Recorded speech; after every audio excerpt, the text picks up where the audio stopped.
I want to dive into some ecosystem updates, some news, and just a quick observation. I noticed that on the Hedera subreddit, maybe I'll just show you. I was kind of like bummed out. The Hedera subreddit has really been a source of information for me for a long time. I remember I was a member like way early on. And I'll use it for the show. There is a lot of like really great deep dives. One that I'll talk about today, but there's a lot of good stuff. But it's been weird to see the subreddit is literally, if you look at the top posts of the week, literally all of it is like screenshots from X. So, I mean, I think the Hedera subreddit's cool, but we definitely need more OG content in there, to be honest. Something else is going on. So I don't know. The Hedera subreddit's weird. There's 38,000 people in there. So I think that's a thing. Yeah. Retail pays the bills. That's the title of the episode. And that's a big conversation that we're going to touch on today about staking and the fact that, no matter which way you slice it, retail pays the bills in Hedera, right? The revenue that Hedera generates is generated not by enterprise. But speaking of enterprise, first update today is DBS Bank is leaving the Hedera Governing Council after its 3-year term. And this is a governing council member that they're not controversial, but the reality is DBS has had a 19% attendance rate for governing council meetings, less than 19%. So this wasn't a terribly engaged governing council member. A lot of people complain about the lack of engagement from certain governing council members. So there's two sides to this, right? On one side, you kind of go, well, the governing council's not filled yet. They said they would fill it before the end of the year. And now we're taking a step back, right? We're losing a member. And you can view that in a negative sense. But one thing that I wanted to mention, and this was something that the I believe secretary of the board, the representative Brett McDowell, he mentioned when he came aboard that commonly in organizations like Hedera, when you've got the different articles for the governance, essentially a risk that you run is filling up the seats for governance too quickly. And if you do fill up the 39 governing council members really quickly, you're going to run into a situation where there's no more seats. And that's a bad spot to be in early. So he mentioned that was a risk they want to avoid. And this is part of the conversation around like really attracting higher quality governing council members. They've really made it more difficult to join the governing council. You have to have a use case on Hedera, et cetera, et cetera. So a lot of these early council members like DBS, there was a lower threshold to get in at the time. And it shows that with that lower threshold, I don't think DBS was like a very high quality governing council member, just judging by their attendance rate for the governing council meetings. They just weren't around a lot, and we haven't seen a lot of news about them. So I think that this is a right choice. And the other way to look at this in a positive way is, and kind of how I see it is, this isn't the first governing council member that has left the governing council. I can't remember the name of the first one that had left, but it was like right at the beginning. I think there was like some kind of blockchain foundation or some kind of organization that dissolved after coming to the governing council. So there was kind of a false start member. So technically DBS isn't the first governing council member to leave, but you could say it is because they completed their first term and everything like that. So I would say this is a major milestone in the positive sense for Hedera with this mechanism of governance, because many networks can easily get in a situation where they have validators or governing members that don't participate, don't contribute a ton of value, but still retain considerable control. And what mechanisms do you have to take back that control, give it to other parties? And I see this as kind of the first signs of the governance structure for Hedera really kind of operating in a really important way. And the operation here is, not so involved governing council member not being on the council, which I think is a benefit. Obviously, it's a bummer because we're trying to fill up the council. But to Brett McDowell's point, it's exciting that we could fill up the governing council by the end of the year. And we've heard a lot from leadership that there's a strong chance of that.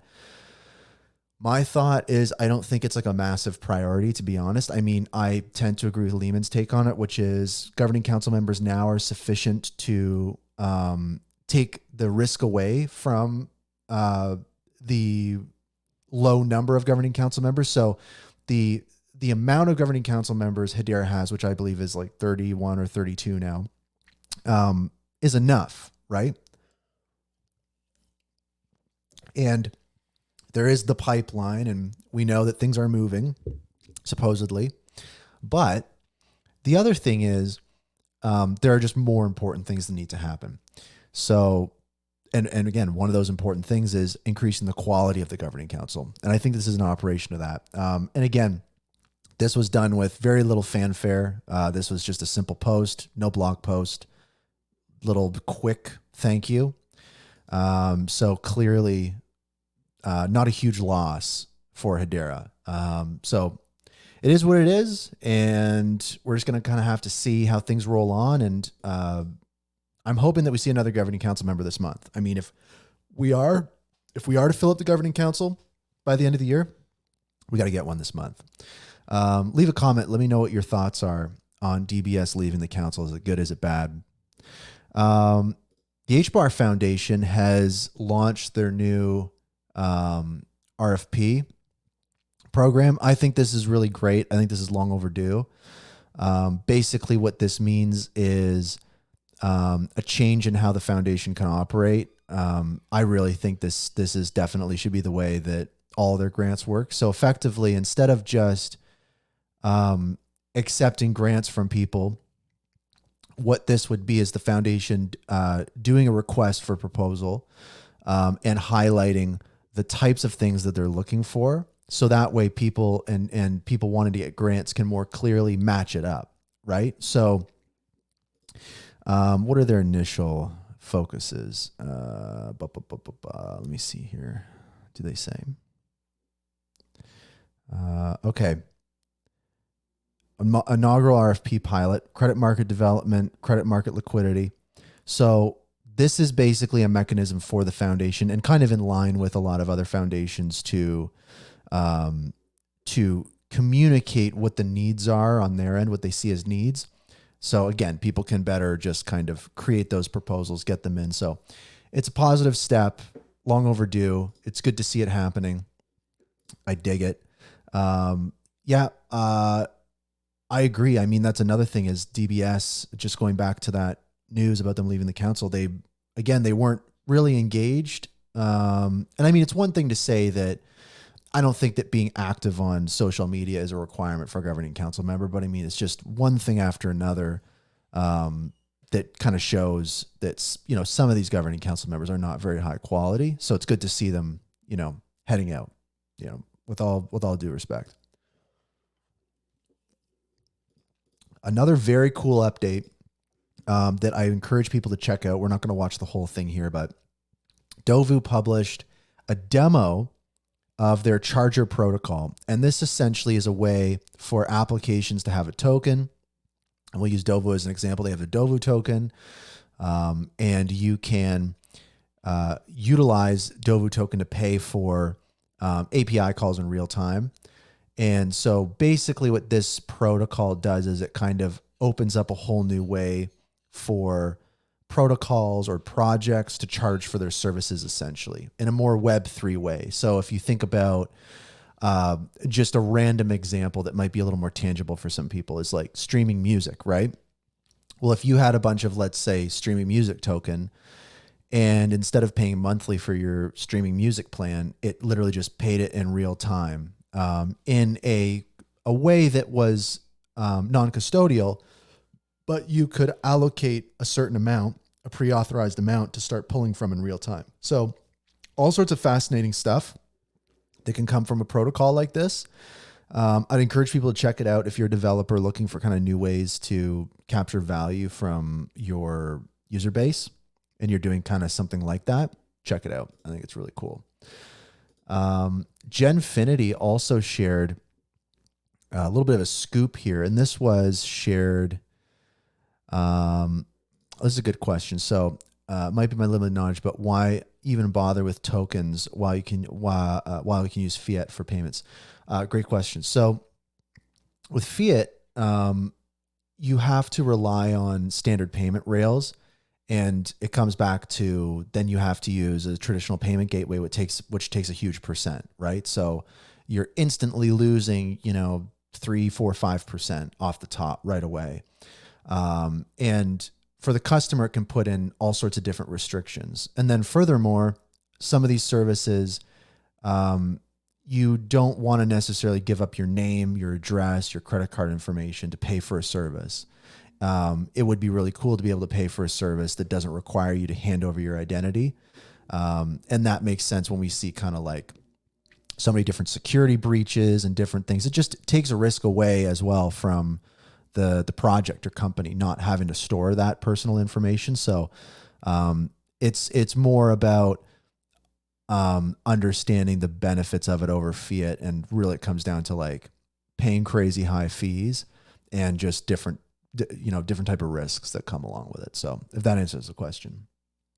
But I want to move on to this. Genfinity shared a little bit of a scoop here.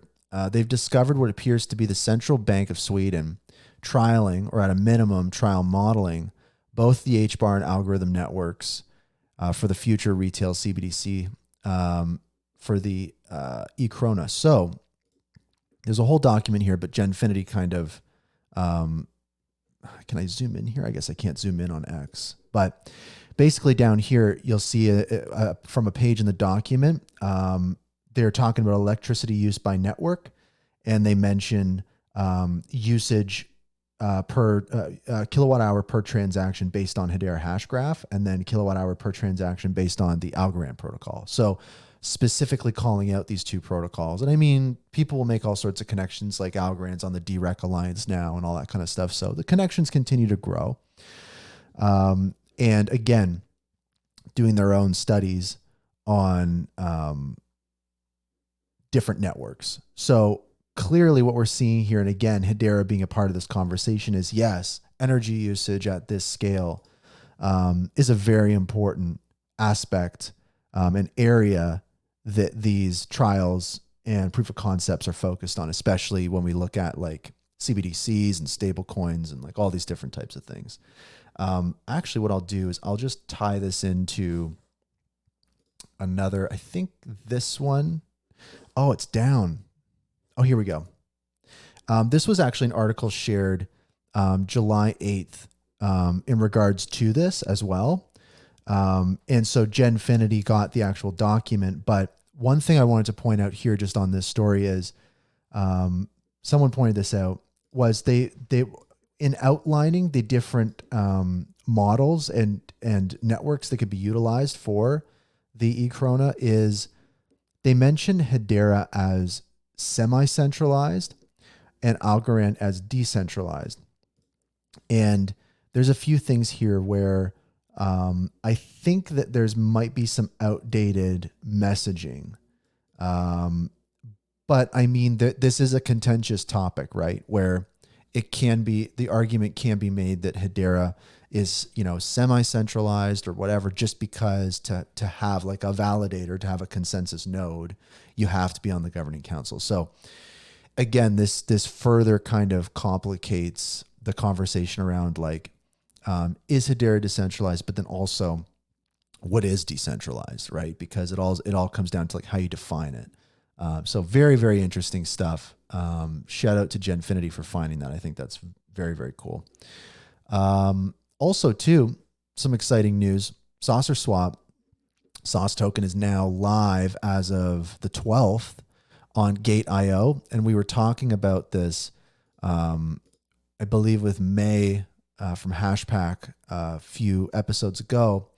And she was just talking about like how important it is for not only HBAR to be made accessible on these other centralized exchanges, but also these other HTS tokens like Sauce, like Grelf, like DOVU, like all these other ones.